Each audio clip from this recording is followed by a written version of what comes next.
बीड जिल्ह्याच्या केज तालुक्यातील एक प्रसिद्ध गाव म्हणजे बनसारोळा आणि या प्रसिद्ध गावातील एक सुप्रसिद्ध व्यक्तिमत्व म्हणजे सुनील देवगावकर सर। या भागातील शिक्षण क्षेत्रामधील देवमाणूस म्हणून त्यांचे नाव आहे। शिक्षण क्षेत्रामध्ये त्यांनी 32 वर्षे केलेली सेवा ही उल्लेखनीय आणि अविस्मरणीय अशी आहे। सुनील देवगावकर म्हणजे पालकप्रिय व विद्यार्थीप्रिय शिक्षक। या भागातील सर्वांचा लाडका माणूस म्हणूनही त्यांचे नाव घेता येईल।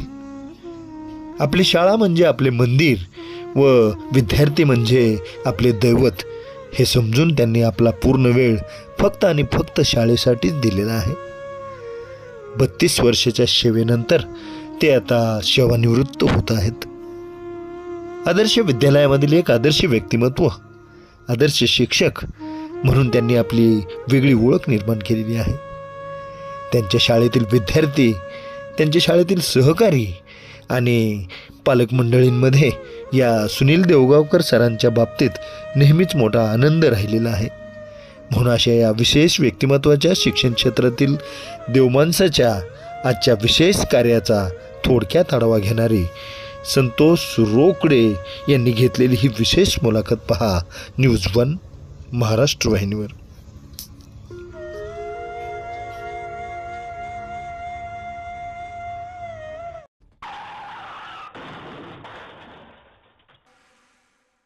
नमस्कार, मी दीपिका राजूवाकडे इयत्ता 10वी वर्गातील विद्यार्थिनी। खरं तर आमच्या देवगावकर सरांविषयी जेवढं सांगावं तेवढं कमीच आहे। कारण देवगावकर सर म्हणजे एक आदर्श व्यक्तिमत्व, आमचे प्रेरणास्थान, आमचे मार्गदर्शक होय। आमचे देवगावकर सर हे आम्हाला गणित विषयाचे वर्ग शिक्षक होते। देवगावकर सरांनी आम्हाला पाठ्यपुस्तकातल्या विषयासोबतच जीवनातील धडे सुद्धा शिकवले। खरं तर देवगावकर सरांना 5 सप्टेंबर शिक्षक दिनानिमित्त आदर्श पुरस्काराने सन्मानित केलं होतं। त्यांनी गेले कित्येक वर्ष झालं आपले काम प्रामाणिकपणे पार पाडले आहे। म्हणूनच तर ते एक आदर्श शिक्षक आहेत, ते आमचे मार्गदर्शक आहेत, प्रेरणास्थान आहेत। म्हणून जाता जाता 2 शब्द त्यांच्याविषयी म्हणावेसे वाटते की करुणी जावे असे काही देवगावकर सरांसारखे शाळेतून या जाताना, करुणी जावे असे काही देवगावकर सरांसारखे शाळेतून या जाताना, घईवर यावा शाळेत साऱ्या निरोप शेवट देताना, घईवर यावा शाळेत साऱ्या निरोप शेवट देताना। धन्यवाद। नमस्कार, मी वैभवी अनंत जाधव इयत्ता 10वी वर्गात शिकते। आम्हा सर्वांचे लाडके सर म्हणजेच आमचे देवगावकर सर हे आमचे वर्ग शिक्षक होते। हे आज वर्ग सेवानिवृत्त होत आहेत हे ऐकून मला व माझ्या मित्रमैत्रिणींना खूप दुःख झाले। कारण सर आमचे प्रेरणास्थान होते, ते आम्हाला वारंवार मार्गदर्शन करत व आम्ही चुकलो, कधी चुकी केली तर आम्हाला समजून घेत व प्रेमाने सांगत। असे आमचे देवगावकर सर आम्हाला लाभले हे आमचे अहोभाग्यच आहे असे म्हणायला हरकत नाही। कारण आम्ही जेव्हा जेव्हा चुकलो तेव्हा त्यांनी प्रेमाने समजून सांगितले, आम्हाला समजून घेतले। मला गणित हा विषय आवडत नव्हता आणि तो कठीणही वाटत होता, परंतु सरांनी हा माझा खूप मोठा गैरसमज दूर केला आणि आता माझा गणित हा विषय आवडीचा विषय बनलेला आहे।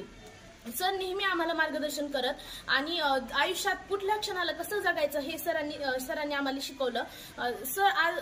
सरांनी जे काही शिकवलं ते आम्ही कधीच विसरणार नाही असे म्हणायला हरकत नाही।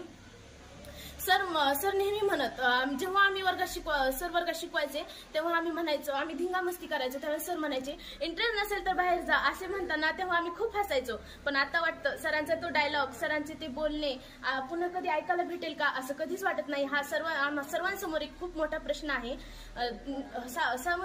सागराप्रमाणे आम्हाला अथांग ज्ञान देणाऱ्या देवगावकर सर रिटायर होत आहेत हे ऐकून मला खूप खंत वाटत आहे। म्हणून सरांबद्दल मला दोन लाइन म्हणाव्याशा वाटतात। गणित के सवाल आपने सुलझाए, भूगोल में अटके तो रास्ता दिखाया, विज्ञान आपने समझाया और शिक्षक का हर फर्ज आपने निभाया, नमस्कार, मी गुरुगिरी श्रद्धा रामदान। आमचे आदर्श व्यक्तिमत्व असलेले आमचे वर्ग शिक्षक आज सेवानिवृत्त होत आहेत, त्याबद्दल मी माझे मत व्यक्त करू इच्छिते। देवगावकर सर आज सेवानिवृत्त होत आहेत, त्यांच्याबद्दल किती जरी बोललं तरी कमीच आहे। कारण देवगावकर सरांनी आम्हाला वेळोवेळी मार्गदर्शन दिले आहे। जेव्हा आम्ही कधी चुकलो तेव्हा आम्हाला चांगला व सत्याचा मार्ग त्यांनी दाखवलेला आहे। देवगावकर सर आम्हाला गणित हा विषय शिकवत होते। मला गणित विषय मुळातच आवडत होता, परंतु त्यांनी माझ्या आवडीला छेद दिला. जेव्हा कधी आम्ही वर्गात दंगामस्ती करायचो तेव्हा देवगावकर सर म्हणायचे, आता जर आवाज आला तर इथून मनुस तर मारीला, असं म्हणायचे. आता वाटतं की ते क्षण ते दिवस कधी परत येणार, त्यांचे ते शब्द कधी ऐकायला भेटणार. देवगावकर सरपंच 31 डिसेंबर 2025 रोजी सेवानिवृत्त होणार आहेत. हे ऐकून मला व माझ्या वर्गमित्रांना खूप दुःख झाले व तशी आम्ही खंतही व्यक्त केली. त्याच्याबद्दल मी माझे 2 शब्द सांगू इच्छिते. म्हणतात ना, सहवास सुटला की नाते तुटत नाही. सहवास सुटला की नाते तुटत नाही. त्याचप्रमाणे देवगावकर सर, तुम्ही जरी शाळा सोडून गेले असला तरी तुमच्याबद्दल आमच्या मनात असलेला आदर कधीच संपणार नाही. सौ स्वाती सुनील देवगावकर ह्यांच्या शाळा म्हणजे काय सांगायचं, कारण मुलींचे शाळेत होते ते आम्हाला मुलगी नाही ह्याचा कधी खंतच वाटला नाही. एवढ्या मुली सगळ्या त्यांचा तो वाढदिवस असला की ते मुली इतक्या उत्साहाने करायच्या. ते त्यांना घेऊन मी त्यांना शाळेत जाताना सांगायचे, अरे मुलींना चॉकलेट घेऊन जा, हे घेऊन जा. तो एक प्रसंग. आणि प्रत्येक त्यांच्याकडे जो विभाग दिला शाळेने, संस्कृतीत असू किंवा आता टीशीचा असू, त्या प्रत्येक रोलमध्ये त्यांनी 100% देत होते. ते मी त्यांचे पाहत होते किती देतात. आता सध्या त्यांच्याकडे जो रोल आहे, पास काढले का, मुलींना मिळाले का, मुली शाळेतून घरी गेल्या का, पोहोचल्या, ते जरी शाळेतून घरी आले तरी त्यांचं जोपर्यंत ती शेवटची मुली घरी पोहोचत नाही तोपर्यंत त्यांचं लक्ष नसतं. फोन करून त्या ड्रायव्हरला विचारणार की पोहोचल्यात का मुली घरी, आणि मगच ते घरातल्या बाबतीत लक्ष देतात. हे झालं शाळेतलं. घरातला त्यांचा जो वावर होता एक पती म्हणून, तो सांगा आता. घरात पती म्हणजे आमच्या दोघांचं रिलेशन असं आहे की आम्ही फ्रेंड जास्त आहेत. म्हणजे आम्हाला असं तेच कधी माझ्यावर अधिकार दाखवत नाही की पती म्हणून हे केलंच पाहिजे किंवा पत्नी. जो काही निर्णय तो आम्ही दोघं योग्य घेतो, आणि मुलांच्या बाबतीत पण आम्ही निर्णय घेतले आणि ते सक्सेस झाले. ज्याप्रमाणे सर एक आदर्श शिक्षक आहेत, तसंच तुम्ही आदर्श गृहिणी आहात, आणि बऱ्याच प्रसंगी या ठिकाणी तुम्ही पत्नी म्हणून खंबीरपणे उभ्या राहिला. तर आम्हाला तो प्रसंग ऐकायचा आहे. सरांचा अभ्यास झाला होता त्या काळात.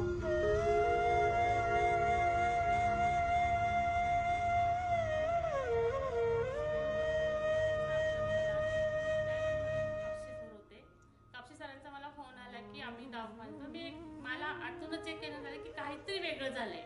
मी तसेच मुलांना न सांगताच दवाखान्यात गेले. तिथे पाहत होते की देवगावकर सरांच्या पायाला लागलेलं होतं, आणि त्यांना ते ह्याच्यासारखं झालं, बधीर झाल्यामुळे त्यांना ते वेदना जाणवत नव्हत्या. पण ते किती गांभीर्य आहे त्या जखमेचे मला लक्षात आलं, आणि मी लगेच डॉक्टरशी गेले. पण त्या डॉक्टरशी चर्चा केली, त्यांच्याकडून सगळं सजेशन घेतलं, आणि तोपर्यंत डॉक्टर्स ह्यांनी हे तयार झाले होते, मानसिकता तयार झाली होती की खूप लागलंय वगैरे. त्यात हे होत असतानाच कोरोना आला अपघात असताना, आणि बऱ्याचशा गोष्टीतून निगेटिव्हिटी खूप वाढत गेली. त्यात त्यांना साथ देणं होणं, ती पॉझिटिव्ह एनर्जी कशी करता येईल, ह्यातून काय करता येईल, आणि ह्याच्यात सगळ्यात आम्हाला ते लाभलं ते आमच्या हॅपी थॉट्सचे विचार. हॅपी थॉट्समुळे आम्ही त्यातून सहज प्रसंगातून बाहेर आलो, मोठा प्रसंग असताना सुद्धा.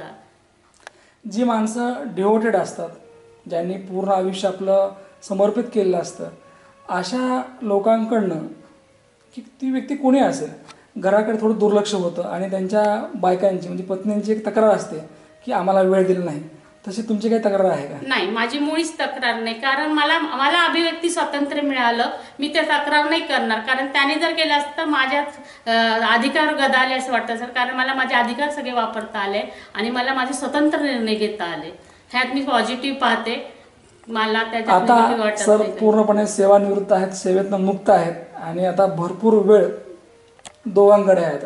तर हा जो मोकळा वेळ आहे, ही जी सेकंड इनिंग आहे ती नेमकी काय असेल नेमकी? आता बरेच जे राहिलेले स्वप्न त्यांच्या, कारण प्रत्येक वेळेला ते शाळेचं कारण द्यायचे. कुठलीही गोष्ट असेल, हे करायचंय, मला वेळ नाही, मी म्हणायचे आता ठीक आहे, इतके दिवस आता तुम्हाला 31 तारखेपर्यंत हे कारण मिळेल.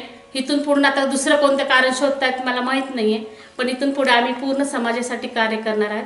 आणि मुलांनी आम्ही सेट करून ठेवलंय, मुलं त्यांचं शिक्षण घेत आहेत, त्यांना त्यांचं स्वातंत्र्य द्यायला पाहिजे, ते त्यांच्या स्वतः अभिव्यक्तीमध्ये राहायला पाहिजे, आणि आम्ही आमचं इथून पुढचं जीवन सामाजिक कार्यासाठी वाहणार आहोत. बोलावयाचं खूप आहे, पण नेमकं काय बोलावं हा कधी कधी प्रश्न पडतो. आणि मग काय बोलायचं, किती बोलायचं हे जेव्हा सुचत नाही तेव्हा भावना जाग्या होतात. आणि या जाग्या झालेल्या भावना नेमक्या मांडायच्या कुठं, ठेवायच्या कुठं, व्यक्त कुठं करायच्या नेमक्या, तर ते एकमेव ठिकाण म्हणजे देव. आपण देवासमोर व्यक्त होतो, मनसोक्त व्यक्त होतो. आपण हसतो, रडतो, सांगतो ते फक्त देवाला. कारण देव रागवत नाही, देव भांडत नाही. देवाचं काम काय नेमकं? देण्याचं आणि ऐकण्याचं. अगदी अशीच काही माणसामध्ये देव आहेत.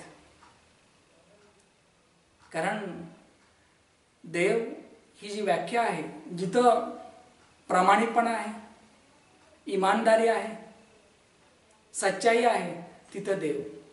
गॉड इज गुड आणि गुड इज गॉड असं म्हणतात.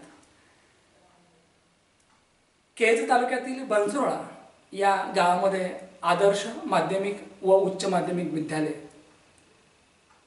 ग्रामविकास शिक्षण प्रसारक मंडळ संचलित, आणि या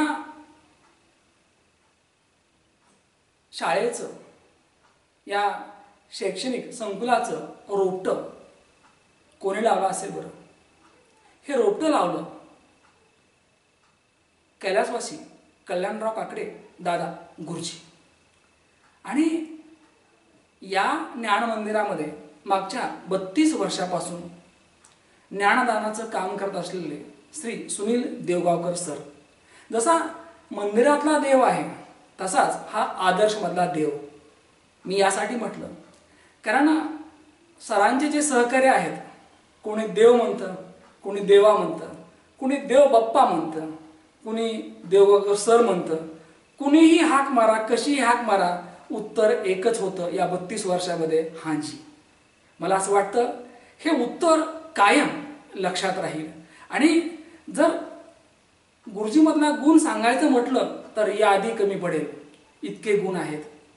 कारण अवगुणाला जिथं जागाच नाही, फक्त गुणांना जागा होती. अगदी लहानापासून मोठ्यापर्यंत सगळ्यांनाच सांगत गेले. आणि म्हणूनच ते विद्यार्थ्यांना, सहकाऱ्यांना आणि संस्थेला सुद्धा ते आपले जवळचे वाटले, हक्काचे वाटले. आणि असा हा जवळचा, हक्काचा आणि आदर्श माणूस गुरुजी सर आज 32 वर्षाच्या सेवेनंतर सेवानिवृत्त होत आहेत. आणि याच सेवानिवृत्तीच्या अनुषंगाने न्यूज वन महाराष्ट्र चॅनलने त्यांची मुलाखत आयोजित केली आहे. सर, मुलाखतनामा या महाराष्ट्रातील लोकप्रिय कार्यक्रमात तुमचं स्वागत. सुरुवात करूया गावाकडनं, कारण जिथून आपण सुरुवात करतो, कारण राडीपासूनच खऱ्या अर्थानं गाडी सुरू झाली नाही का. तर राडी या गावामध्ये जे बालपण गेलं, तुमची आई असेल, तुमचे वडील असतील, तिथलं तुमचं शिक्षण असेल, शाळा असेल, एकूणच गाव हा आपल्या नेहमी हृदयामध्ये असतो. तर आयुष्याचं हे पहिलं पान चालताना आज काय काय आठवतं? माझं गाव तसं राडी हे आहे. आणि या राडी गावामध्ये जे गाव सुसंस्कृत आहे, शैक्षणिक, सामाजिक आणि पारमार्थिकदृष्ट्या अत्यंत पुढारलेलं गाव आहे. त्या ठिकाणी त्या गावाचं वैशिष्ट्य असं आहे की या गावामध्ये कधीही 2 गटांमध्ये कुठलीही बातचीत सुद्धा झाली नाही, हाणामारी तर सोडून द्या. तर या सगळ्या गोष्टींनी भरलेलं हे गाव आहे. त्या गावामध्ये माझा जन्म झाला हे माझं सुदैव आहे. वडील पेशाने शिक्षक आणि हाडाचे शिक्षक म्हणतात ते कसे की विद्यार्थ्यांना जे काही करता येईल, विद्यार्थ्यासाठी जे काही करता येईल, त्याला त्याच्या गळी उतरवण्यासाठी जे काही करता येईल ते अथक प्रयत्न ते करायचे. त्यासाठी विद्यार्थ्यांना बेरीज, वजाबाकी, गुणाकार, भागाकार प्राथमिक शिक्षक असल्यामुळं या ज्या क्रिया आहेत, या क्रिया शिकवण्यासाठी वेगवेगळ्या युक्त्या वापरायचे. शेंगादाणे वापरतील, कधी बिस्किटे वापरतील, कधी त्या काचेच्या माळा वापरतील. अशा वेगवेगळ्या घटकांचा वापर करून त्यांनी समोरच्या मुलाला शिक्षण दिलं. एक तर त्यांनी नुसतं मुलाला शिक्षण दिलं नाही, तर काही काळामध्ये त्यांनी प्रौढ शिक्षणाचे वर्ग घेतले. ज्यावेळेस बायस साहेब हे इथले आपले शिक्षणाधिकारी होते, त्यावेळेस त्यांनी प्रौढ शिक्षणाचे वर्ग चालवत होते. तर त्यांनी प्रौढ शिक्षणाच्या जे काही विद्यार्थी बसले होते त्याचा निकाल 75% त्या काळात लावला होता, 4थी बोर्डाचा. तर असे हे हाडाचे शिक्षक. कुछ लोगों के करने और कथने में फरक होता है, पण तुमचे वडील या ठिकाणी मी तर म्हणेल की जे बोलायचे त्यानुसार ते वागायचे. एक आदर्श शिक्षक. अगदी राडी आणि पंचक्रोशीमध्ये विष्णुपंत देवकर गुरुजी, आजचे सर परंतु त्या काळामध्ये गुरुजी. तर हे गुरुजी म्हणजे एक आदर्शवादी नाही का. आजही त्यांचे अनेक विद्यार्थी त्यांचं नाव घेतात आणि सांगतात की आम्ही गुरुजीमुळे घडलोत. तर ज्या ज्या वेळेला आजही गावाकडे गेल्यानंतर जेव्हा त्यांचे ते विद्यार्थी भेटतात तर त्यांच्या प्रतिक्रिया तुमच्या वडिलांबद्दल काय असतात नेमक्या? त्यांच्या प्रतिक्रिया म्हणलं तर ते एकतर त्यांचं वैशिष्ट्य असं होतं की जवळपास त्यांनी 3 पिढ्यांना शिकवलं. की छोटा मुलगा, त्याचे वडील आणि त्यांचे वडील आजोबा, म्हणजे असे 3 पिढ्या जवळपास त्यांच्या हाताकडून गेल्या. आणि त्या 3 पिढ्यांनी आमच्या राडीमध्ये एकही असा व्यक्ती नव्हता की त्यांच्या समोर मान वर करून बोलले. इतके म्हणजे डोळ्यात डोळा घालून पुण्याची हे नव्हती. एक आदर होता, त्या आदरानेच ते त्यांना बोलायचे. आमच्या वडिलांना कुणाची थोडीही चूक झाली की लगेच मारायचे, फटका बसायचे. लोक फार झालं तर म्हणायचे पुरजी फार लागलं, परंतु याच्या व्यतिरिक्त कुणी काही बोललं नाही. त्यांच्या मुलांच्या बाबतीत सुद्धा ते म्हणायचे गुरुजी भरपूर मारा, त्याला काय मारायचे ते मारा, पण त्याला शिकवा. अशा प्रकारची एक त्यांची. आपल्या अधिकारांचा योग्य वापर केला की लोक सुद्धा तो अधिकार स्वीकारतात.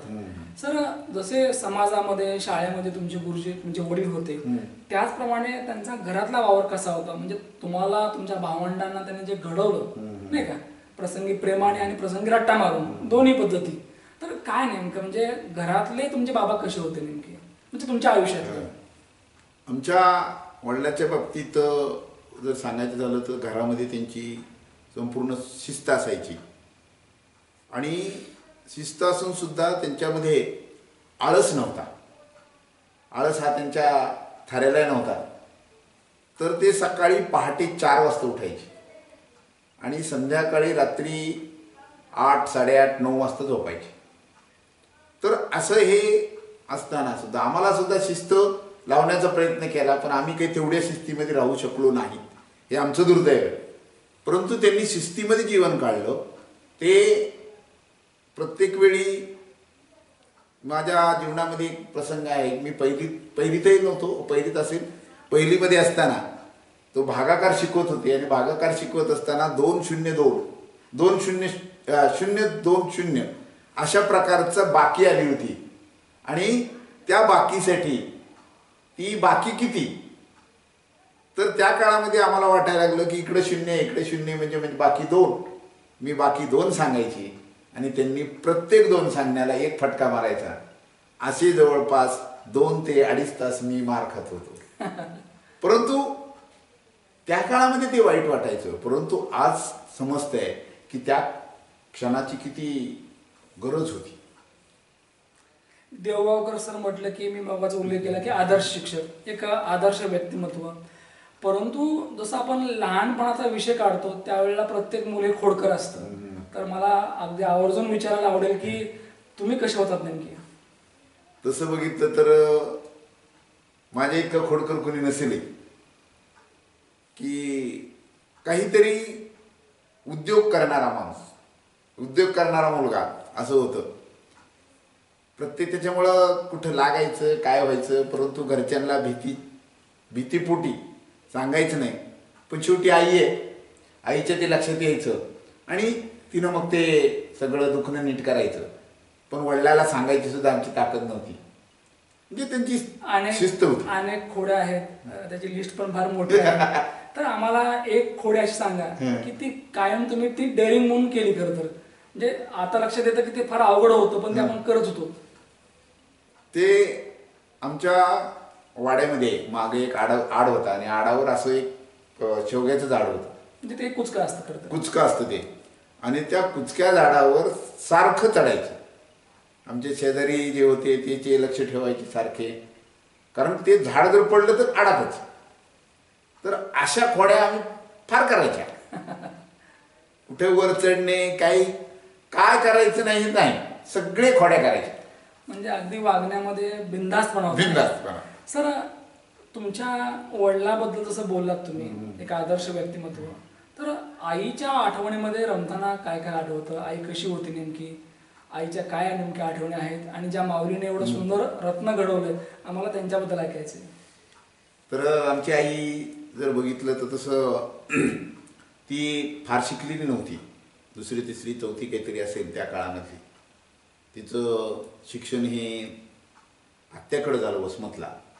आणि लहानपणी आई वारली असल्यामुळं ती डायरेक्ट 14 वर्षी लग्नाला उभी राहिली. त्या काळामध्ये लहानपणी लग्न व्हायचे. 14 वर्षी तिचं लग्न झालं. आणि 14 वर्षी लग्न झाल्यानंतर ती आमच्या वडिलाला म्हणजे एक दत्तक आई आणि एक सख्खी आई अशा 2 आया होत्या. सख्ख्या आईला संधिवात असल्यामुळं त्यांना जागचं हालता येत नव्हतं. आणि अशा परिस्थितीमध्ये आणि ती 14 वर्ष माहेरला सुद्धा गेली नाही. म्हणजे जी लग्न करून आली ते 14 वर्षानंतर माहेरला गेली. म्हणजे ते 2 आज्या आमच्या ज्यावेळेस वारल्या त्याच्यानंतर तिला माहेर पाहायला मिळालं. आणि दुसरी गोष्ट अशी होती की आमच्या आईला या सगळ्या गोष्टीचा खूप नाद होता. परमार्थाचा खूप नाद असायचा. लोकांना खाऊ घालणे, काही असो नसो, प्रत्येकाला आलेला माणूस तसा जाणार नाही याची काळजी ती प्रत्येक वेळी घ्यायची. आणि गावामध्ये सुद्धा ती खूप लोकांना चाहती होती. काकू म्हणायचे सगळे, जना काकू. तर ते तिचं नाव ॲक्च्युअल लक्ष्मी होतं, परंतु तिला सगळे जना काकूच म्हणायचे. आणि असं हे इतकं प्रेमळ व्यक्तिमत्व होतं की प्रत्येक वेळी मुलाच्या खोड्या झाकून घेऊन त्याला कसं व्यवस्थितरित्या वळण लावता येईल याचा प्रयत्न तिने केला. आई दुधावरची साया असते, आई लंगड्याचा पाय असते, आणि आई ही कायम आपल्या हृदयामध्ये असते, नाही का? आपण जसजसे मोठे होतो तसतसं या ठिकाणी आईला कदाचित काही मुलं विसरतात, परंतु मला असं वाटतं की आईला विसरताच येत नाही, नाही का? सर, विचारावं असं वाटतं की आई गेल्यानंतरचं आयुष्य कसं होतं नेमकं? आई असतानाचं आयुष्य कसं होतं आणि आई गेल्यानंतरचं आयुष्य कसं होतं? तसं बघितलं तर आमच्या शिक्षणाच्या संदर्भामध्ये खरे कष्ट कुणी जर घेतले असतील तर आमची आई आणि आमची एक म्हैस, या दोघांचं शिक्षण मी आमच्यासाठी केलं. आणि तिसरी गोष्ट म्हणजे माझा मोठा भाऊ, त्यात त्यांनी असे 3 माणसं आमच्या शिक्षणाचं कुठंतरी बीजारोपण केलं. त्यांनी मुळामध्ये आई म्हणून आपण जेव्हा हाक मारतो तेव्हा ती आपल्याला सापडते फक्त किचनमध्ये, नाही का? सतत ती किचनमध्ये राबायला असते, स्वयंपाकघर. तर राडीचं तुमचं जे किचन होतं ते कसं होतं नेमकं, आणि त्या किचन मधल्या तुमचा आणि आईचा संवाद काय राहायचा नेमका? म्हणजे आईचा संवाद असा असायचा की आमच्या इथं ती किचन म्हणजे असं बाहेर अशी चूल होती, त्याला एक आविला असायचं, त्या आविल्यावर वरण असायचं, म्हणजे डाळ शिजायची. असे एक गडू होता आणि त्या गडूमध्ये ती डाळ शिजायची आणि तव्यावर भाकरी चालायची. मग आम्ही बाहेरून आलो की ते भाकरी घ्यायची, लगेच त्या आविल्यामध्ये ते शिजत असलेलं वरण अर्धवटच शिजायचं, ते पूर्ण शिजू देतच नव्हतं आम्ही कधी, कारण पूर्ण शिजेपर्यंत त्या ह्याच्यामध्ये काही राहतच नव्हतं. प्रत्येक जणांनी यायचं, एक पळी काढून घ्यायची, त्या टाकायची, त्या तिखट मीठ टाकायचं, भाकरी घ्यायची आणि छानपैकी खायची. आणि आईला वाटायचं की जरा शिजू द्यावं, व्यवस्थित फोडणी टाकू द्यावं, परंतु कोण ऐकायले, सगळे भुकीले असायची. पण ती भाकरी आणि ते वरण त्याची चव काही परत आयुष्यात आली नाही, तर ती चव वेगळी होती. एक काल्पनिक प्रश्न घेतो की शंभरासाठी या ठिकाणी तुम्हाला देवाने जर विचारलं तर तुम्हीच देव आहात, परत आणखी एक देव, देवाने जर देवाला विचारलं की बाबा रे तुला 2 व्यक्ती आहेत, म्हणजे आई आणि वडील या 2 व्यक्ती प्रिय आहेत, तर 2 पैकी कुठल्या तरी एका व्यक्ती तुला भेटता येईल, आईला किंवा वडिलांना, तर तुम्हाला अधिक म्हणजे कोणाला भेटायला जास्त आवडेल, आईला किंवा वडिलांना? वडिलांचा सहवास भरपूर मिळाला, परंतु आईचा सहवास खूप कमी मिळाला, कारण ती वयाच्या 48 वर्षी गेली. पण तिचा जर सहवास मिळाला तर अजून काही कृत्य होईल. या निरोपाच्या प्रसंगी जर समोर आई असेल तर आईला काय सांगाल नेमकं आज? आईला एवढंच सांगेल की तुझा जो संस्कार आहे तो टिकवण्याचा प्रयत्न केला. निश्चितच. सर, आता एक उल्लेख केला तुम्ही की म्हैस, नाही का, म्हैस, भाऊ आणि आई यांच्यामुळे शिक्षण चांगलं झालं. तर मला एक विचारायचं वाटतं की त्या म्हशीचा नेमका रोल काय होता? त्या म्हशीचा रोल असा होता की आमचे वडील जरी शिक्षक होते तरी आयुष्यभर त्यांच्या मागं कोर्ट कचेऱ्याशिवाय दुसरं काही लागलं नाही आणि त्यांचा पगार त्याच्यातच जायचा. आमच्याकडं ही एवढी मोठी शेती होती, त्या शेतीच्या कारभारामध्ये शेतीचं उत्पन्न कमी खर्च जास्त असायचा, त्यामुळे त्यांच्या पगाराचं कधी जमाजम किंवा उरायचाच नाही. मग अशा वेळी शिक्षण करायचे तर कसे करायचे? आमचा मोठा भाऊ प्रमोद देवगावकर यांनी आम्ही या लहान असताना आला आणि त्यांनी सांगितलं की तुम्ही इथं काही राडीमध्ये शिकू शकत नाही आणि घर आम्हाला अंबाजोगाईला न्यायचं. त्यांनी त्या काळामध्ये अंबेजोगाईमध्ये घर केलं. आम्ही 3 भाऊ आणि 1 बहीण असं मिळून चौघजण आम्ही इथं अंबेजोगाईला राहायला. सुरुवातीच्या काळाला काही दिवस आईसुद्धा आली. आई आल्यानंतर आम्ही इथं तेल्याचा वाडा होता, त्या वाड्यामध्ये आलो. त्याच्याबरोबर आम्ही ती म्हैससुद्धा आणली होती अंबेजोगाईला. ती म्हैससुद्धा आणली होती. त्या म्हशीचं दूध जवळपास ती 3-4 लिटर दूध द्यायची आणि त्या 3-4 लिटर आम्ही सगळ्या आमचे नातेवाईक असतील, इतर कोणी असतील, त्यांच्याकडे ते दूध द्यायचं. त्या दुधाच्या पैशावर आमचं शिक्षण व्हायचं. आणि आमचा जो मोठा भाऊ होता त्या मोठ्या भावानं त्याच्या पगारातून त्याला त्या काळात 300 रुपये पगार मिळत होता, त्याचे 150 रुपये आम्हाला पाठवायचं. तर ह्या तिघांचे उपकार आहेत. मला असं वाटतं की दूध का कर्ज, दूध का कर्ज आहे की नाही, आणि बाई का फर्ज, भाई का फर्ज और माँ की दुआ, या सगळ्या गोष्टी कामाला आल्या आणि शिक्षण सहज झालं. सर, शिकत असताना जे आपलं टार्गेट असतं नाही का, तसं तुमचं काय नेमकं टार्गेट होतं? म्हणजे काय वाटायचं नेमकं त्या काळामध्ये एक विद्यार्थी म्हणून, ॲज अ स्टुडंट? त्या काळामध्ये असं काही, त्या काळामध्ये तशी अशी विजन्स वगैरे काही नव्हती आणि शिकत राहणे, ज्ञान घेत राहणे.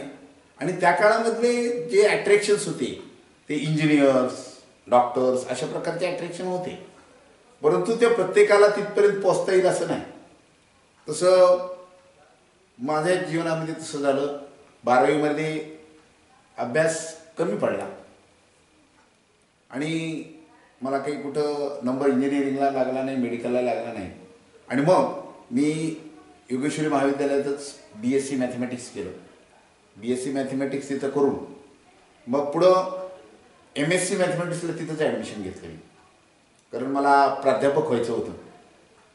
शालेय जीवनातले सुनील देवगावकर कसे होते नेमके? म्हणजे अगदी जेव्हा तुम्ही अंबाजोगाई आलात, अगदी लहान खेड्यातनं मोठ्या शहरात आलात तुम्ही, तर या ठिकाणी आल्यानंतर जे तुम्हाला गुरुजन लाभले, मित्र लाभले, तर मित्रातलं शाळेतलं विश्व कसं होतं नेमकं? शाळेतलं विश्व खूप चांगलं होतं आणि त्या काळाचे महत्त्वाचं म्हणजे त्या गुरुजनामुळं आम्ही घडलो. आमचे मराठी शिकवणारे लज्ञा कराड सर असतील, लज्ञा कराड सर शिकवत असताना मराठीच्या एका पाठाला त्यांना जवळजवळ 8 दिवस लागायचे शिकवायला. म्हणजे त्या पाठाचं रसग्रहण असेल, त्याच्यामधले जे वृत्त असतील, सगळ्या गोष्टी ते बारकाईने शिकवायचे. आणि त्या काळातल्या कवितासुद्धा आज मुकुटबत आहे. जे 10वी सुटलं किंवा 7वी 8वी सुटलं आमचं, पण त्या काळातल्या कविता पाठ आहेत. त्याचं कारण असं आहे की त्या गुरुजनांनी घेतलेले कष्ट. तसंच आम्हाला हिस्ट्री जॉग्रफीला बोर्डे गुरुजी होते. बोर्डे गुरुजी शिकवायचे, पण ते बोर्डे गुरुजीचे वैशिष्ट्य होतं की त्यांना कधी आयुष्यात पुस्तक लागलं नाही. ते पुस्तक न घेता शिकवायचे. बाकीचे इतर विषयाचे शिक्षक तसेच असायचे. लग्न आम्हाला KC कराड होते विज्ञानला. KC कराडांचं वैशिष्ट्य असं होतं की ते ॲट ए टाइम शिकवायचं, लिहायचं आणि पुसायचे, दोन्ही काम करायचे. एका हाताने पुसायचे आणि एका हाताने लिहायचे. परंतु ते शिकवत असताना विद्यार्थ्याचं जास्तीत जास्त कसं समजेल आणि त्या विद्यार्थ्याच्या जीवनात कसं उतरता येईल याचा पुरेपूर प्रयत्न करायचे. परिस्थिती माणसाला सर्व काही शिकवते. तुमच्या त्या काळातली जी परिस्थिती जी होती, एकीकडे वडील शिक्षक होते, परंतु शेती आणि शेतीच्या संबंधित असलेली भांडणं म्हणजे कोर्ट कचेऱ्या याच्यामध्ये पगार निघून जायचा, आणि घरी असलेली ती म्हैस आणि भावाचे कष्ट, ही सगळी परिस्थिती पाहिल्यानंतर तुमची काय प्लॅनिंग होती, नेमकी काय वाटायचं नेमकं तुम्हाला?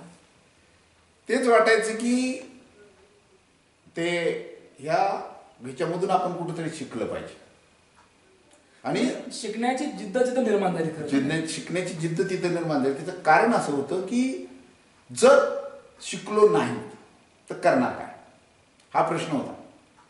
करणार म्हणजे काय, शेतात जाऊन शेतीच करावी लागली असती आणि शेतीमध्ये काही निघत नव्हतं, अशा परिस्थिती होती. त्याच्यामुळं शिकणे हा एकमेव पर्याय त्या काळामध्ये होता. लहानपणी कधी कळत न कळत खाऊसाठी, कपड्यांसाठी कधी आईशी भांडणात का? नाही, भांडण हा प्रकार आमच्याकडे नव्हताच. बरं.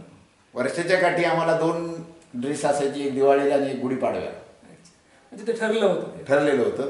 ते 2 ड्रेस असायचे. 7वी पर्यंत काही चप्पलचा काही आमच्याशी कधी संबंध आला नाही. म्हणजे अगदी पहिलीपासून ते 7वी पर्यंत चप्पल जरी घेतली तरी चप्पल कधी 2 महिन्याच्या वर टिकली नाही. मला कुठंतरी विसरून यायचं अशी परिस्थिती होती त्या काळामध्ये. अच्छा. मग ज्या वेळेला हे अगदी बालपण निघून गेलं नाही का, आणि महाविद्यालयीन जीवनामध्ये प्रवेश घेतला तुम्ही मोबाचा उल्लेख केला की अभियंता व्हायचं होतं, डॉक्टर व्हायचं होतं, पण असं काही गोष्टी ऑटोमॅटिक घडत राहतात. खरं तर म्हणजे नियतीला जे मान्य असेल ते घडतं. BSc ला असताना म्हणजे परत तेच होतं का, म्हणजे अगदी शिक्षकच व्हायचे किंवा आणखी काही स्पर्धा परीक्षावर आहे? स्पर्धा परीक्षेचा प्रयत्न केला मी, म्हणजे जवळपास MPSC दिल्या. MPSCची जी प्री झाली मेनपर्यंत मी गेलो होतो, परंतु पुढं त्याच्यात अपयश आलं आणि मग MPSCचा प्रयत्न मी BSc नंतर सोडून दिला. जवळजवळ 3 वर्ष MPSCचा प्रयत्न केला. MPSC केला, बँकिंगचा केला, पण त्याच्यात काही यश आलेलं नाही. म्हणजे त्या काळातला अभ्यासक्रमच एवढा वास्ट होता की आम्हाला MPSCला प्रीला अभ्यासक्रम होता इसवी पूर्व 500 ते 1947चा इतिहास, अशा प्रकारचा. आणि एक तर इतिहासचा आणि आमचा सायन्सवाल्याचा काही संबंध नसतो. तेवढा अभ्यास हार्ड करणं त्या काळात जमलं नसेल किंवा ते आपल्याला जमलं नाही. नीट लक्ष दिलं तर गणित जमतं असं म्हणतात, आणि हे नीट लक्ष देणं गणितामध्ये पण आला आणि आयुष्यात पण आला नाही. तर गणित हा विषय जो आहे, म्हणजे वडिलांचा गणित हँड होतं म्हणून तुमचं हँड झालं का आणखी काही? तसं बघितलं तर गणित हा विषय माझा ज्यावेळेस BScला शिकवायला आम्हाला SR जोशी होते. SR जोशी गणित शिकवत असताना त्या सरांचं इकडं वैशिष्ट्य येते होतं की त्यांच्याकडं जो सब्जेक्ट कोणताही प्राध्यापक घेत नव्हता तो सब्जेक्ट त्यांच्याकडे यायचा आणि ते स्वतः कधीही त्यांना प्रॉब्लेम विचारा तिथल्या तिथं सोल्युशन द्यायचे. मग त्याच्यापासून जिद्द तयार झाली की सर एवढा अवघड प्रॉब्लेम सुद्धा इतके इझिली सांगतात, मग आपल्याला काय होतं. आणि मग तिथून पुढं मग गणिताची गोडी लागायला सुरुवात झाली आणि मग पुढं हळूहळू मग MSc केलं. B.Ed केलं मसुदरी महाविद्यालय, मसुदरी अध्यापक महाविद्यालय जालना, इथं B.Ed झालं. MSc B.Ed नाही का? काही काळ तुम्ही ॲज अ सिनियर लेक्चर म्हणून जॉब केला आहे. जॉईन झालो मग आले इकडे. काय कारण ठरलं की बरं द्यावं असं वाटलं? त्या काळामध्ये 1991ला आई वारली आणि मग तिकडं राहण्यामध्ये काही पॉईंट नव्हता, कारण इथं वडील एकटेच होते आणि वडिलाबरोबर राहण्यासाठी मग इकडलं नोकरी कुठेही करायची ते तिकडं केली काय इकडे केली काय, आणि त्याच्यामुळं इथं आलो. इथं आल्यानंतर सुरुवातीला थोडंसं MSc B.Ed आहे, एक थोडं भूत असतं डोक्यामध्ये. ते सुरुवातीला इथं मुकुंदराज महाविद्यालयामध्ये प्रयत्न केला, योगेश्वरीमध्ये प्रयत्न केला. योगेश्वरीमध्ये त्या काळामध्ये पिरियड बेसिसवर होतं, पुन्हा पिरियड बेसिसवर कशी करायची, चांगली नोकरी मिळायला पाहिजे आपल्याला, MSc मॅथमॅटिक्स असा थोडासा असतो अहमभाव, तो अहमभाव होता.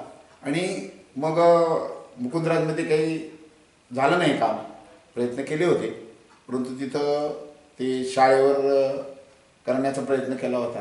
शाहू गुळबिले त्यावेळेस होते तिथं. तर तिथंही काही काम झालं नाही. आणि मग असेच 1 महिना 2 महिने गेले आणि अशोक गुळबिले सर म्हणून आपल्याकडे इंग्रजीचे शिक्षक होते आमच्या आदर्श माध्यमिक यादीमध्ये. ते एक दिवस आले आणि त्यांनी सांगितलं की अशी अशी गणिताची जागा रिकामी आहे आणि तुम्ही याल का. मग म्हणलं चला आपल्याला दुसरीकडे मिळेपर्यंत ही नोकरी करायला काय हरकत आहे. आणि मग तिथं नोकरी करायला लागलो. 24 ऑगस्ट 1992ला मी तिथं जॉईन झालो. आणि तेव्हापासून मग सुरुवातीला इंटरव्ह्यू घेतला तो माने सरांनी घेतला. ॲज अ शिक्षक म्हणून, ॲज अ टीचर म्हणून मला प्रवास तर मांडायचा आहेच. पण तत्पूर्वी एक प्रश्न असा की 1 वर्ष तुम्ही जॉब केला टिळक महाविद्यालय. 1 वर्ष नाही, नुसतं जॉईन झालं, फक्त जॉईन झालं आणि परत आला. 1991 मध्ये म्हणजे MSc BEd झाल्यानंतर तुमच्या आईचं निधन झालं आणि त्यानंतर जो काही प्रवास आहे लग्न होईपर्यंतचा तुम्ही अगदी आईची भूमिका निभावली नाही का. म्हणजे अगदी स्वयंपाक केला, घर सांभाळलं, घर स्वच्छ ठेवलं. आम्हाला त्या आठवणी सांगा सर. त्या काळामध्ये कसं होतं की आई नसल्यामुळं वडील आणि मी दोघंच गावाकडं राहत होतो. आणि त्यावेळेस मग सकाळी 6:45ला ST यायची आणि मग 6:45ला सगळं आवरून STला यावं लागायचं, कारण त्या काळामध्ये काही वाहनं नव्हती. आणि मग 6:45च्या अगोदर म्हणजे सकाळी 5:30 6:45ला पाणी यायचं. म्हणजे स्वयंपाक करण्याची जी काही पद्धत आहे किंवा स्वयंपाक ही जी कला आहे आई असतानाच शिकलात का नंतर शिकलात. मग हे नंतर शिकलो. अच्छा. तो त्याच्या अगोदर काही कसं. एक प्रश्न असा आहे की ज्या वेळेला आईचं निधन झालं, कारण पाहुणे रावळे हे 4 दिवसाचे असतात नाही का, पण ज्या वेळेला पहिल्यांदा तुम्ही आईची जागा घेतली किचन मध्ये, की ज्या आईशी तुम्ही भांडायचात नाही का, अगदी आईशी तुम्ही अगदी भांडत होतात, आईशी बोलायचा, अगदी अनेक खोड्या होत्या त्या किचन मध्ये. ज्या दिवशी पहिल्यांदा तुम्ही उभारलात स्वयंपाकासाठी तो मनातला भाव काय होता नेमका. जी पहिली भाकर किंवा पोळी तुम्ही तयार केली असेल त्या काळामध्ये पहिल्यांदा पोळीच तयार केली, कारण ते कधी पाहिलेलं असतं की पोळी कशी तयार केली जाते. मग आईचं बघून कधी ती पोळी तयार केली आणि फार थोड्या दिवसात मी स्वयंपाक शिकलो. की म्हणजे 5:45ला उठायचं, 6:15 6:30पर्यंत आंघोळ करायची, 6:15 पर्यंत आणि 6:15 ते 6:45 एवढ्या अर्ध्या तासात मी स्वयंपाक करायचो. अर्ध्या तासात स्वयंपाक कसं करायचो तर त्या काळामध्ये गॅस नव्हता, स्टोव्ह होता. स्टोव्ह पेटवायचा, स्टोव्ह पेटून पहिल्यांदा कुकर लावायचं, तोपर्यंत खाली कणिक मळून घ्यायची. कुकर खाली उतरलं ते थंड उजेपर्यंत ते कणिक मळलेली घालायची, ते पोळ्या करून घ्यायच्या. पोळ्या करून घेतल्या की लगेच हे झालं की लगेच भाजी करून घ्यायची. या सगळ्या जो कारभार होता फक्त अर्ध्या तासात डब्या भरण्यासाठी. कदाचित आईने ती ताकद ऊर्जा तुम्हाला दिली होती नाही का. सर, आदर्श माध्यमिक व उच्च माध्यमिक विद्यालय कैलासवासी कल्याणरावजी काकडे दादा यांनी लावले हे रोपटं. आता हे रोपटं एका मोठ्या वटवृक्षाचं रूपांतर झालेलं आहे. पण सुरुवातीपासून तुम्ही जिथं अध्यापन केलं आहे, आता सेवानिवृत्त होत आहात, तर जो 32 वर्षाचा जो प्रवास आहे, खरं तर माझ्या कॅमेऱ्यावर सुद्धा ते मांडणं शक्य नाहीये, पण जेवढं होईल तेवढं आपण मांडण्याचा प्रयत्न करूया. काय नेमका प्रवास नेमका हा. तर 24 ऑगस्ट 1992ला मी जॉईन झालो आणि जॉईन झाल्यानंतर मग दादा होते. दादा म्हणले असं जागा आहे. मग महाराष्ट्र विद्यालयात माने सर होते त्यावेळेस गणिताचे शिक्षक.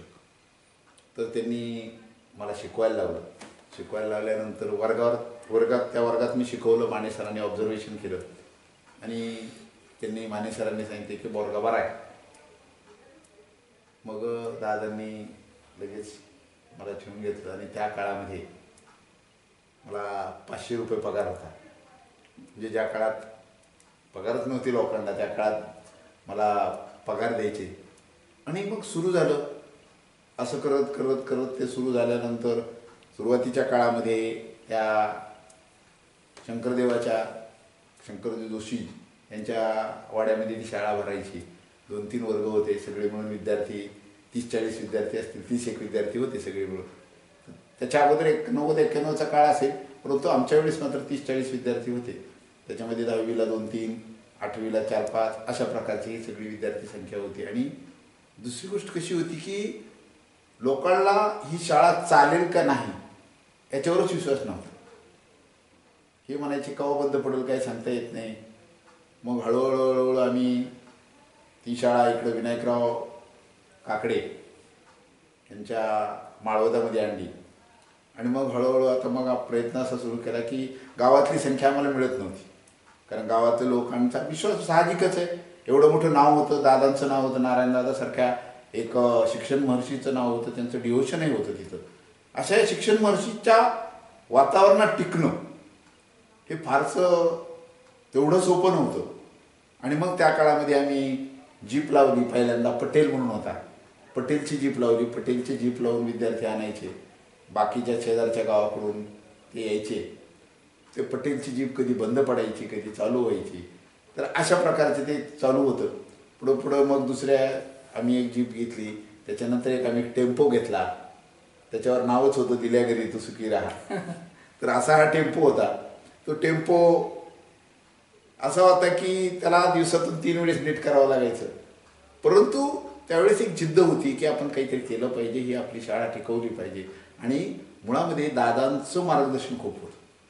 त्यांच्या मार्गदर्शनामुळे हे सगळ्या गोष्टी झाल्या. आणि तसं बॉडीचेही सगळेजण एक टीमवर्क असल्यासारखं होतं. आणि टीमवर्क असल्यामुळं बॉडीचंही सहकार्य, दादांचंही मार्गदर्शन आणि शिक्षकांची चिकाटी, ह्या अशा करत करत करत आम्ही जवळजवळ 1994 आलो. 92 ते 94 2-3 वर्षाचा कालावधी गेला. 92, 93, 93, 94 आणि 94, 95. त्यावेळेस कन्याशाळा होती. 100% अनुदान येईल असं सगळ्यांना वाटत होतं. परंतु ते काही कारणास्तव आमच्या आलं नाही. थोड्याफार आमच्याकडंच पटसंख्या असेल वगैरे वगैरे ह्याच्यामध्ये. मग पुन्हा आम्ही त्याचा पाठलाग सुरू केला आणि पाठलाग करून मग सगळे व्यवस्थितरित्या फाईल करणे. कारण त्या काळामध्ये काही माहिती नसायचं. त्या काळामध्ये माहिती नसल्यामुळं आम्हाला काही जमायचं नाही ते. परंतु मग इतर कडीतून शाळांच्या माहिती घेतल्या. पुण्याला डायरेक्टर ऑफिसला जाऊन आलो, त्यांच्याकडून माहिती घेतली आणि अशा प्रकारे फाईल तयार केली. आणि फाईल तयार करून जवळपास आम्ही 1-1.5 महिना दादा आणि मी दोघंही फॉलोअप घेत होतो. महत्त्वाचं माझं काय, मी तरुण होतो, परंतु दादा त्या काळात सुद्धा दिवसामध्ये जवळजवळ 400 किलोमीटरचा प्रवास करत होते. त्या महान व्यक्तीचं महत्त्वाचं आहे की खूप म्हणजे त्यांच्या बाबतीत जर सांगायचं झालं तर एवढा महान व्यक्ती की आपल्या कलिग्स बरोबर आपण सचिव आहेत, हा शिक्षक आहे, असं कधीही त्यांनी भेदभाव ठेवला नाही. आणि तेवढं 1-1.5 महिना आम्ही काम केलं. आणि 1.5 महिना काम केल्यानंतर 1995-96 आम्हाला ग्रँट आला. असं म्हणतात की देव सगळ्यांना आवडतो आणि त्याचप्रमाणे देवकर सर हे सगळ्यांना आवडायचे. खास करून दादांना तुम्ही जास्त आवडायचा. अगदी दादांचा विश्वास तुमच्यावर होता. आणि आत्ताचे जे आपले सचिव आहेत बालासर काकडे यांचाही विश्वास तुमच्यावर आहे, प्रेम आहे. तर विश्वास जिंकणं एवढं सोपं नसतं. तुम्हाला हा विश्वास सगळ्यांचा जिंकता आला, विद्यार्थ्यांचा, सहकाऱ्यांचा, संस्थेचा. नेमकं यामागचं नेमकं काय रहस्य होतं? म्हणजे काय असतं की विश्वास हा 3 गोष्टी आहे. विश्वास क्रिएट व्हायला तुमचं तसं वर्तन लागतं, तो विश्वास. आणि कसं असतं की तुम्हाला प्रत्येक वेळी समोरचा ज्यावेळेस विश्वास टाकतो त्यावेळेस 4 वेळेस टेस्ट करत असतो. कारण पहिल्यांदा कुणीही तुमच्यावर विश्वास टाकत नाही, 4 वेळेस टेस्ट करत असतो. तुम्हाला परीक्षा द्यावी लागते. आणि तुमचं जे आहे ते प्रामाणिकपणे तुम्ही जर केलं, प्रामाणिकता तुमच्याकडून थोडीही इकडं तिकडं नाही झाली, समोरच्याचा विश्वास बसतो. आणि विश्वास हा काही बसायची गोष्ट नाही आहे, त्याच्यामध्ये तुम्हाला तेवढं डिव्होशन द्यावं लागतं. तर ह्या सगळ्या गोष्टी घडतात. तर ह्याच्या माझ्याकडून करण्याचा प्रयत्न झाला, त्याला यशही आलं. परमेश्वरानं ती तशी कधी बुद्धी दिली नाही की कधी कधी इकडं तिकडं करायची. प्रामाणिकपणे काम करणे, आनंदाने काम करणे, या सगळ्या गोष्टीमुळे. कधी काळी एक जाहिरात पाहिली होती, बूस्ट इज माय एनर्जी. तशी एनर्जी मला तुमच्यात दिसली खरं तर. म्हणजे अगदी पहिल्या तासामध्ये जो फ्रेशनेस होता तोच अगदी शेवटच्या तासापर्यंत राहिला, नव्हे बस जाईपर्यंत राहिला. तर हे एनर्जीचं जे काही रहस्य आहे ते सांगा सर. काय असतं की ज्यावेळेस आपण शाळेत जातो त्यावेळेस जी मुलं आहेत ती मुलं निरागस असतात. आणि निरागस मुलं असल्यामुळं त्यांच्याकडे एनर्जी जास्त असते. मग आपण त्यांच्यात जर थोडंसं त्यांच्यासाठी जर काम केलं तर ती एनर्जी ऑटोमॅटिक आपल्याकडे येत असते. कारण कोणताही शिक्षक काम करतो त्यावेळेस शिक्षक हा कधी थकून घरी येत नाही. बाकी डिपार्टमेंटचा माणूस थकून घरी येतो, परंतु शिक्षक हा कधी थकून घरी येत नाही. प्राथमिक शिक्षकांना तर अजूनही एनर्जी जास्त मिळते, कारण ती लहान मुलं तर एवढे निरागस असतात की त्यांच्याकडे एनर्जीचा सोर्सच असतो आणि ती एनर्जी आपल्याला मिळत असते आणि ती एनर्जी आपल्याला बूस्ट होत असते. आदरणीय दादा हे म्हणायचे, आत्ताचे सचिव साहेब बालासो काकडे सरही म्हणतात किंवा सहकारी म्हणतात की देवा सर म्हणजे अगदी चौकोनीच चिरा. अगदी तुम्ही सांस्कृतिक विभाग सांभाळला, त्याचबरोबर अगदी तुम्ही परीक्षा विभाग सांभाळला, अगदी कुठलंही काम दिलं तर अगदी हाजी हे होतं. तर काय म्हणजे मला एक विचारावं वाटतं, चौकोनी चिरा म्हणजे नेमकं काय असतं की कोणतीही गोष्ट तुमच्याकडे येते किंवा कोणतंही काम तुमच्याकडे येतं ते तुम्हाला शिकवायला आलेलं असतं. प्रत्येक गोष्ट आपल्या जीवनामध्ये येते ती शिकवण्यासाठी येत असते. तसं प्रत्येक काम आलं की ते मला शिकायचं आहे. भलेही मी त्या कार्यामध्ये परिपूर्ण असेल असा दावा करणार नाही, परंतु ते प्रामाणिकपणे करण्याचा प्रयत्न करणं हे अत्यंत महत्त्वाचं आहे.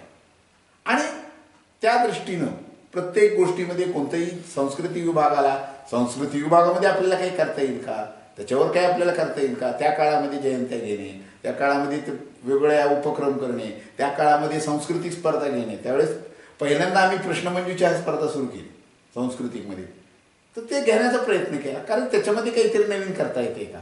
त्याच्यामधून काय होतं की आपण ज्यावेळेस दुसऱ्यासाठी करतो त्यावेळेस त्याच्या मल्टिप्लायमध्ये आपल्याला मिळत असतं. आम्ही ज्यावेळेस दुसऱ्यासाठी स्पर्धा घेतो त्यावेळेस मला कितीतरी त्याच्यातलं ज्ञान मिळवायचं असतं, मग ती प्रत्येक वेळी मिळत असतं. म्हणजे प्रत्येक काम हे तुम्हाला शिकवायला आलेलं असतं, ते प्रगती करायलाच आलेलं असतं.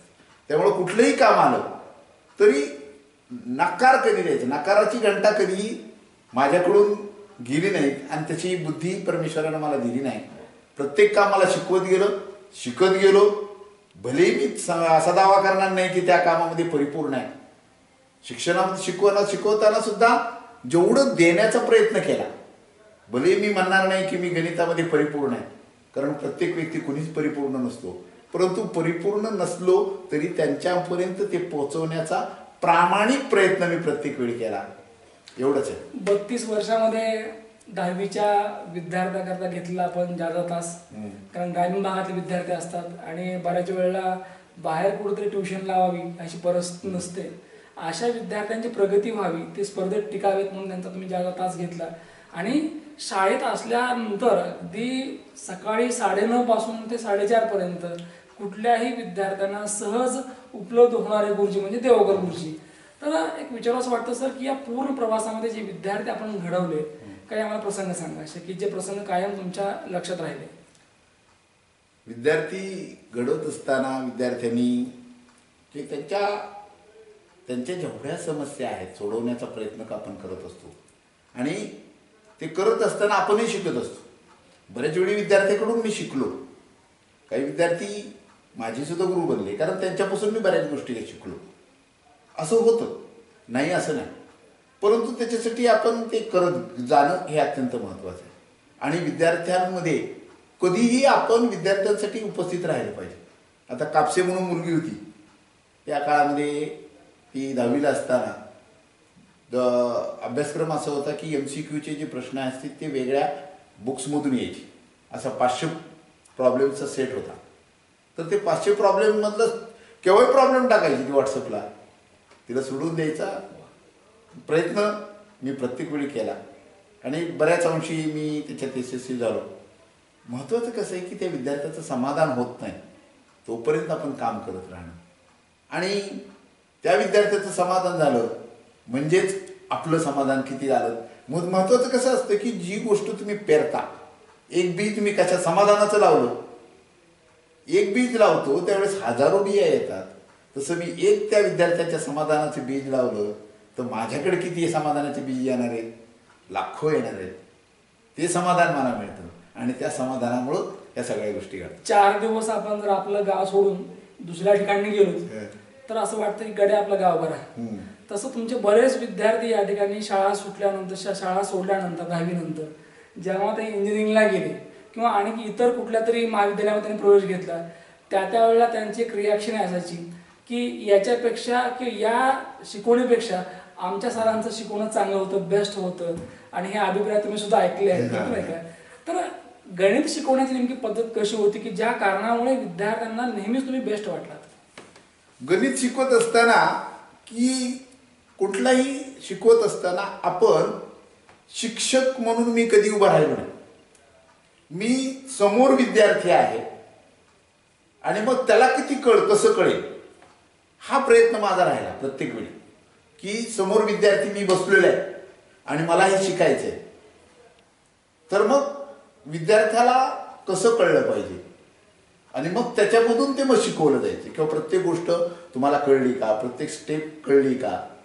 जेवढं जितक्या प्रयासाने प्रयत्न करता येईल, एखादा संदर्भ एखादा घटक जितक्या साईडनी आपल्याला शिकवता येईल त्यासाठी वेगवेगळी उदाहरणं द्यायची. गणितामधली एखादा घटक असेल तर ते घटक शिकवत असताना वेगवेगळी उदाहरणं द्यावी लागतात. समजा फायनान्शियल प्लॅनिंग शिकवायचे, तुम्हाला अर्थनियोजन शिकवायचे. अर्थनियोजनासाठी त्यांना त्यांच्या घरामध्ये न्यावं लागेल, त्यांचं अर्थनियोजन काय असतं ते शिकवावं लागेल. अशा प्रकारे वेगवेगळी उदाहरणं देऊन किंवा संभाव्यता हा टॉपिक शिकवत असताना सुद्धा संभाव्यता टॉपिक शिकवत असताना यादृच्छिक प्रयोगाचा भाग आहे. मग यादृच्छिक प्रयोगामध्ये त्यांना व्यावहारिक उदाहरणं द्यावी लागतात. व्यावहारिक उदाहरणामधून त्यांना तिकडे न्यावं लागतं. असं व्यावहारिक उदाहरणातून ज्यावेळेस आपण विद्यार्थ्याला घटकाकडे नेतो त्यावेळेस त्याला घटकाची आपोआपच गोडी लागायला लागते. भांडणाऱ्या व्यक्तीचा नेहमीच राग येतो, परंतु प्रेमाने भांडणाऱ्या व्यक्तीचा राग कधीच येत नाही. 32 वर्षामध्ये सहकार्याशी नेहमी तुम्ही प्रेमाने भांडायचा, प्रेमाचं बोलायचं. आणि जर कोणी डिमांड काही केली चहाची वगैरे तर तुम्ही तुमचं नेहमी उत्तर राहायचं की जर तुम्ही प्रेमानं मागितलं तर देईल मी. आता खऱ्या अर्थानं सहकार्यांना याची जाणीव होईल, उणीव भासेल की प्रेमाने भांडणारा माणूस निघून चाललाय. तर तुमच्या मनात नेमकी काय भावना नेमकी आता या प्रसंगी? तसं कोणत्याही मुलीला ज्यावेळेस ती माहेर सोडते त्यावेळेस माहेर सोडत असताना जे भाव असतात ते आज माझे आहेत. कारण महत्त्वाचं कसं आहे की आज 32-33 वर्ष आपण तिथं घालवलेली आहेत आणि त्या 32-33 वर्षाच्या आठवणी. आणि दुसरी गोष्ट कशी असते की दुसरीकडे एक चिंता पण असते की मी वाढवलेलं हे झाड आहे, त्याला थोडंसं माझ्याकडून पाणी घातलं गेलेलं आहे, ते झाड व्यवस्थित राहील का ही चिंता पण असते. म्हणजे असे मिश्र भाव असतात. कोणती नोकरी सोडत असताना किंवा एखादं ऑफिस सोडत असताना हेही भाव असतात. कारण काय असतं की भले कसं असतं की विश्वास माहिती आहे आपल्याला, आपला मुलगा आपल्याकडून काही करणार नाही, तो व्यवस्थित आहे, तरी वडील सांगत असतात बाळ्या जाताना व्यवस्थित जा. हा भाव तिथं असतो. तसंच असतं इथं की आपण एवढं 32-33 वर्ष कष्ट करून जे हे युनिट उभं केलंय, आताचे सगळे तसे आहेत, पुढे नेणारे आहेत, परंतु ती एक वेडी माया असते आणि त्या वेड्या मायातून वाटतं की पुढं त्यांनी चांगलं टिकवावं. हा एक थोडासा भाव असतो. असे मिश्र ज्या भाव आहेत सध्या तरी शाळा सोडत असतात. आईने वडिलाने काय शिकवलं असेल तर एकच शिकवलं, गो किस द वर्ल्ड. याचा अर्थ असा आहे की जगावर प्रेम करा. आणि जगावर प्रेम करा म्हणजे नेमकं काय तर तुमच्या वाट्याला जी भूमिका येते ना ती प्रामाणिकपणे करा, कसदार करा. कारण काही लोक भूमिका निभावतात पण त्याला दाद मिळत नाही, प्रतिसाद मिळत नाही आणि टाळीसुद्धा मिळत नाही. परंतु काही किरदार असे असतात की जे किरदार संपल्यानंतर पडदा पडतो खरा, परंतु टाळ्यांचा जो गजर असतो तो कायम राहतो. कारण ही माणसं तशी वागलेली असतात, तशी राहिलेली असतात. आदर्शवाद आणि आदर्श जर घ्यायचा असेल तर आपल्याला आशा गुरुजींना भेटावं लागेल. आणि अशी माणसं आहेत म्हणून खऱ्या अर्थानं ही व्यवस्था, हा समाज टिकून आहे. सरांना या सेवानिवृत्तीच्या अनुषंगाने मी एवढं सांगेल की तुमची सेकंड इनिंग जी आहे ती खूप चांगली जावं, तुम्हाला चांगलं आरोग्य लाभो आणि पुढचं आयुष्य आपण अगदी आनंदाने भरभरून जगावं यासाठी खूप खूप शुभेच्छा. निश्चितच आदर्श माध्यमिक व उच्च माध्यमिक विद्यालय बनसोडा तालुका केज येथील आदर्श शिक्षक सन्माननीय श्री सुनील विष्णुपंत देवगावकर सर यांच्या पूर्ण जीवन कार्यावर टाकलेला प्रकाश प्रेक्षकांना नक्की आवडला असेल. परत भेटूया पुढच्या मुलाखतीमध्ये. तोपर्यंत पाहत राहा न्यूज वन महाराष्ट्र चॅनल. धन्यवाद. धन्यवाद.